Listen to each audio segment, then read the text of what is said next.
What is going on, everybody? My name is Cody, and I wanted to start a series on different programs and features within Server 2012 and 2016.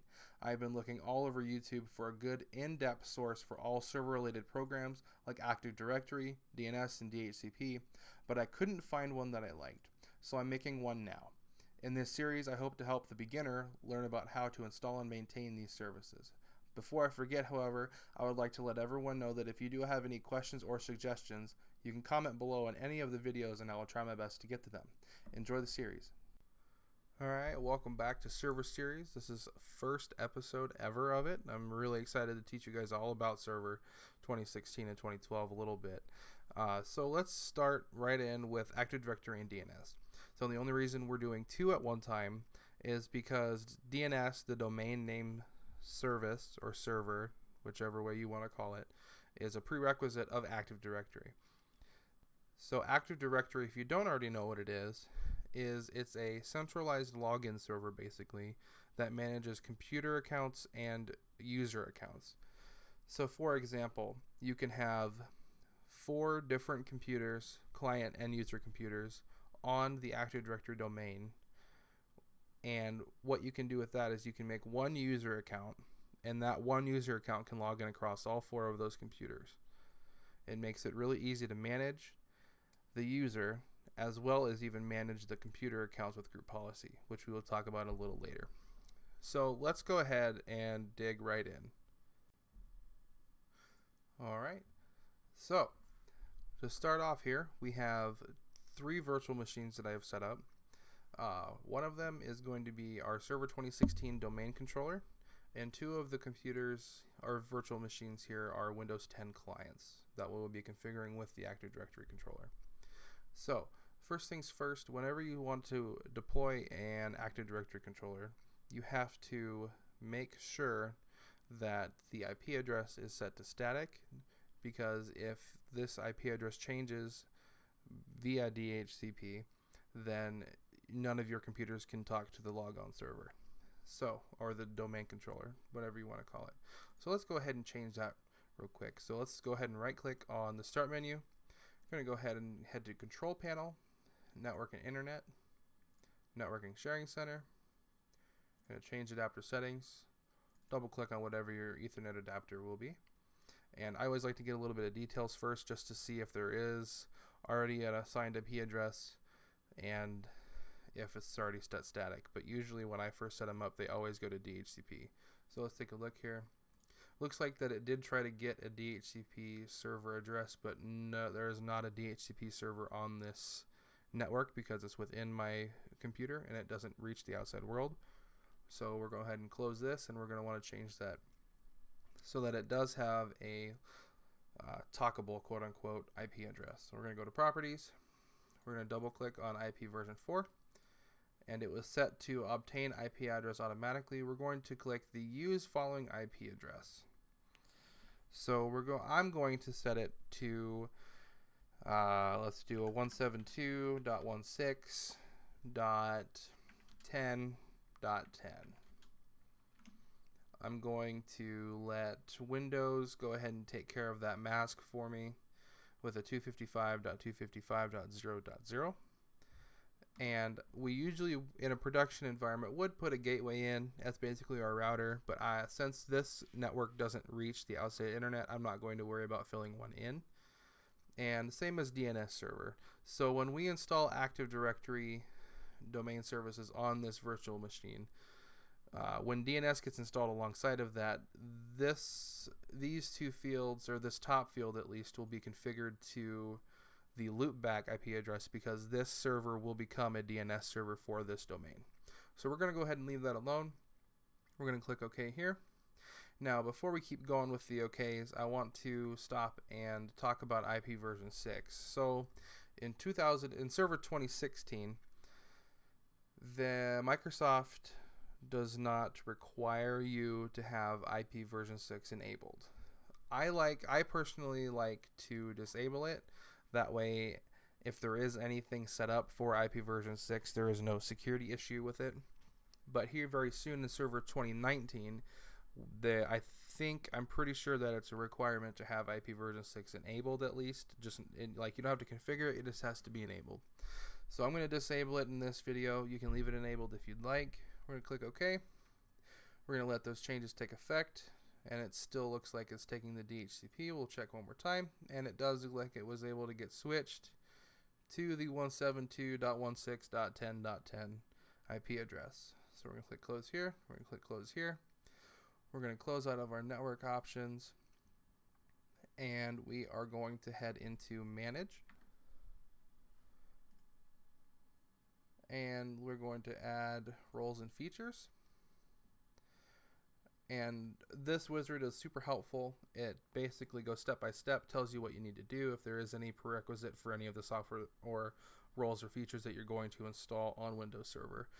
So this is just this before you begin page is just basically what I told you. It just helps you install those programs and features. Let's go ahead and click next. We want it to be a role-based or feature-based installation. We're going to click next again. And it looks like my virtual machine was unnamed. So I will go and change that, and we will be right back. Alright, and we are back. I got my name changed, and it looks like before it was still grabbing the DHCP address that it was before I changed it. So I went ahead and verified, and I reran Server Manager, and it was able to change that IP address or view it as the correct IP address. So now that we have this computer named, we're going to click next. And here are all of the roles that you can install on Windows Server. So I'm going to go ahead, and we're looking for the Active Directory domain services. So I'm going to check that box. It's going to tell you what you need to install. We're going to click add features, and we're going to need to install a DNS server as well. So go ahead and click on that DNS server role. And it's going to tell you that there are prerequisites for that server role, and we're going to hit add features, and we're going to go ahead and click next. We don't need any extra features with that were already selected before, so we're going to click next to bypass this.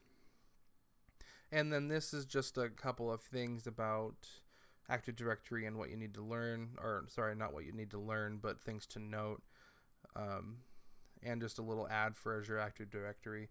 We're not going to be going into that at all in this series. Maybe later. We'll still see. If you'd like to see that, leave a comment below. So we're going to go ahead and click next because there's nothing to do here. Just a couple of notes on the DNS server and the stuff that we need to worry about. We're going to go hit next. And then this is basically just a rundown of what's going to happen when we click the install button. And it's just telling us that we're going to install all of these things and that it is ready to go because there are no warnings. Usually if there was a warning, it'd show right up along this bar here. So we're going to go ahead and hit install. And I'm going to let this install. This usually doesn't take very long, but I'm going to go ahead and pause the video while it installs, and I will be back to configure it. Alright, and we are back from the reboot. I wasn't able to record in time to show you the message that came up before it rebooted. It basically just comes up and says, hey, you're going to reboot because you installed Active Directory. When it rebooted, it took about 10 minutes or so to apply all the settings that the domain controller needs. It also could be due to an issue with my VMDK. It crashed about halfway through the installation the first time. I had to reboot it. Once I rebooted, it took a little longer, but I'm pretty sure we're all stuck and ready to go. So let's go ahead and continue. We're going to Control-Alt-Delete. We're going to log in. And as you can see, we get a little bit of a different look here when we first sign in. We get to see that our domain // excuse me, and then the administrator account. This is the same username and password that you had before, only that this is the administrator account of the domain, not the local machine. So and then another cool thing is that later when we get other users signed in, we can click other user and they can sign in with their username and password. But we're going to go ahead and keep with our administrator. I'm going to go ahead and sign in. Let this come up. And as you can see, it did detect that I did do a reboot, so I'm going to go ahead and click cancel to get rid of that. And we're going to let Server Manager load here. and you will see that there is a new role, a couple of new roles actually. One is going to be DNS and one will be Active Directory Domain Services. So now that we're in Server Manager and it's done refreshing its data, we can go to Tools and we can launch the Active Directory Administrative Center, or we can launch the Active Directory Users and Computers. The Active Directory Users and Computers program is a little bit of basically the old, quote-unquote, old way of doing Active Directory, and the Administrative Center is the new way, quote-unquote, of doing it. I like to stick with the old way. No one likes to change what they do. Haha, let's go ahead and launch right into this. So as you can see here, it's just a Microsoft Management Console snap-in basically. So we are in to the management basically studio of the domain. So here you can see the top level of the domain. It is codytest.com, and if we drop that down, we can see a whole bunch of organizational units, or OUs, basically just folders within the domain. Helps you manage. So as you can see here, when it installed that, it installed a whole bunch of built-in groups and users. We are going to look at the domain controller OU, and if we click on that, we can actually see that this server here that we're on is actually under the domain controllers group. That is because, of course, it's a domain controller, and it gets its special set of policies that you can configure later if you'd like. It is not recommended to move this computer object. It's called users and computers within Active Directory are called objects. It is not recommended to move this computer object out of the domain controllers OU. Just a heads up. So if we head down to users, this is the main spot where all of the basic users will sit. And as you can see, our user, the administrator user, is right here. So it is the worst practice ever to keep this account enabled and use it. So what I'm going to do is, to start simplifying things, I'm going to right click on codytest.com, our root level of our domain, and I'm going to click new, and I'm going to go to organizational unit. I like to make my own stuff. I'm going to name this default, if I can type this correctly.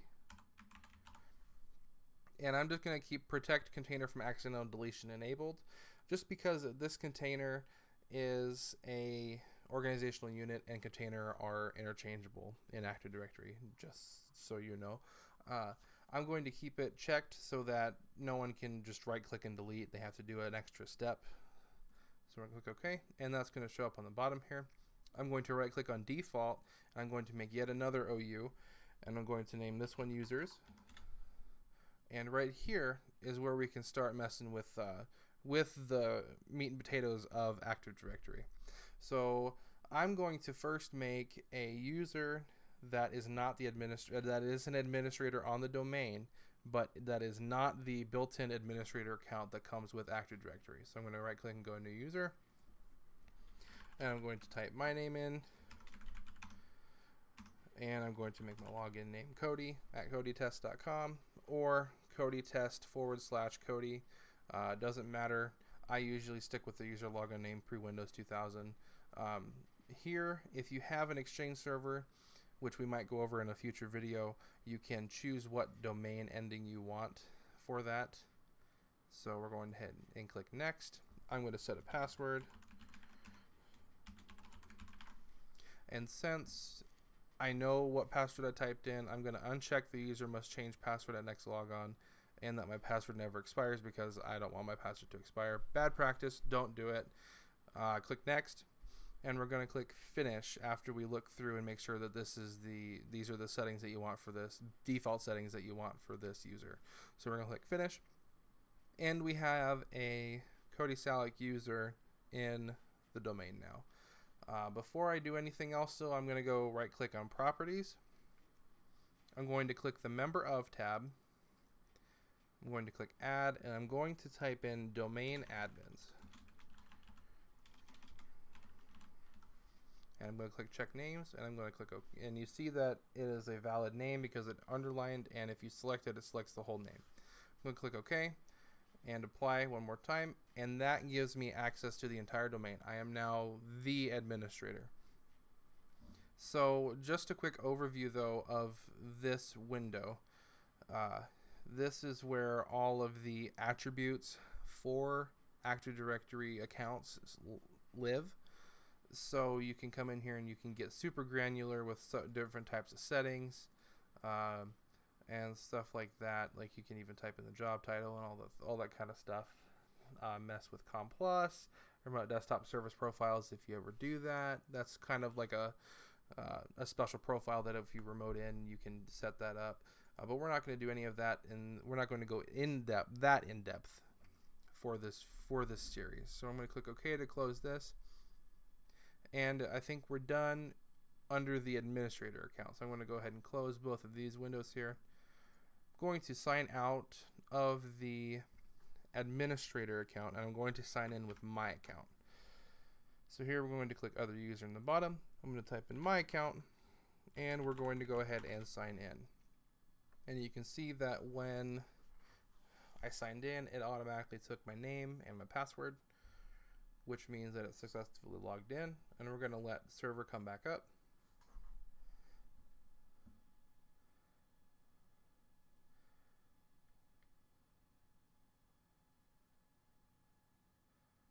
All right, now that we're done, I'm going to head in and, let's click cancel to get rid of that message. I'm going to go ahead and click tools, and we're going to head back into users and computers, but on my account. So my main goal with this next step is to rename and disable the administrator account, the built-in one, because that is a huge security risk, and if anyone knows what they're doing within your domain, they can attempt to get in with that account, and if they do, that could be catastrophic onto the domain. So I'm going to go into the default users OU, and I'm going to right click. I'm going to go ahead and rename this user, and I'm going to rename it, I don't know, let's name it trees. And if we type in trees here and click enter, it will bring this rename user up. I'm going to rename it trees, and I'm going to give it the @codetest.com. We're going to click OK, and I'm going to then disable this account, and it says object trees has been disabled. Now this will say whatever your name is, of course, whenever that gets done. So now that part is secure. We are pretty much done installing Active Directory users and computers on the domain controller. In the next video, I will go over how to add the 2 test clients that we have to the domain and how DNS fills in with all of this, as well as maybe set up a DNS or a DHCP server on this server so that our clients can automatically grab an IP address within our same network. Thanks for watching. Make sure to like and subscribe if you're into that type of stuff. Leave a suggestion below on other things that I should do. And as always, thanks for watching. Have a good night.